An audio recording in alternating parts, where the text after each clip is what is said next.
नमस्कार, मी साहिल निकम तुम्हा सर्वांचं स्वामी आणि आपण या यूट्यूब चॅनलवर स्वागत करतो।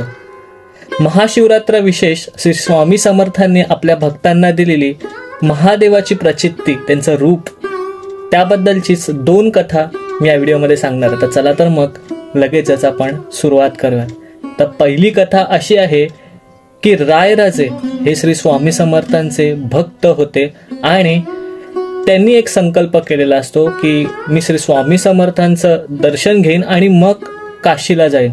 परंतु या संकल्पाप्रमाणे ते श्री स्वामी समर्थांचं दर्शन न घेता काशीला जातात आणि काशी विश्वेश्वरला पोहोचतात। काशी विश्वेश्वराचं दर्शन घेत असतानाच त्यांना तिथे श्री स्वामी समर्थांच्या रूपाचं दर्शन होतं। आता येऊयात दुसऱ्या कथेकडे।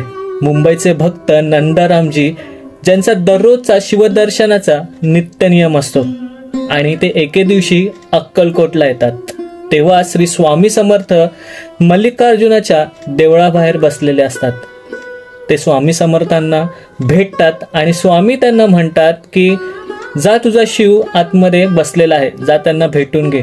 आणि तेव्हाच नंदारामजी शिवाचे दर्शन घेण्यासाठी आतमध्ये मंदिरात जातात, परंतु ते पाहतात की तिथे शिवलिंगच दिसत नाही। तेव्हा ते चकित होतात आणि त्यांना काहीच सुचत नाही। परंतु थोड्याच वेळात तिथे त्यांना श्री स्वामी समर्थांचं दर्शन होतं त्या शिवलिंगाच्या जागी आणि ते समजून जातात की श्री स्वामी समर्थांनीच आज महादेव, देवादिदेव महादेवाच्या रूपात आपल्याला दर्शन दिलेलं आहे। आणि लगेचच मंदिराच्या बाहेर येऊन ते स्वामींना म्हणतात की खरंच स्वामी, तुम्ही महादेवाचे अवतार आहात आणि आज महादेवाच्या रूपात तुम्ही मला दर्शन दिलं, त्याबद्दल मी तुमचा खूप ऋणी आहे। आणि इथेच आपल्याला कळतं की श्री स्वामी समर्थ महाराज हे आपले देवादिदेव महादेवाचं रूप होते, साक्षात श्री महादेवाचं रूप होते। त्यामुळे इथे श्री स्वामी समर्थ महाराज अशा प्रकारे त्यांच्या भक्तांना महादेवाची जे रूप आहे ते दाखवतात।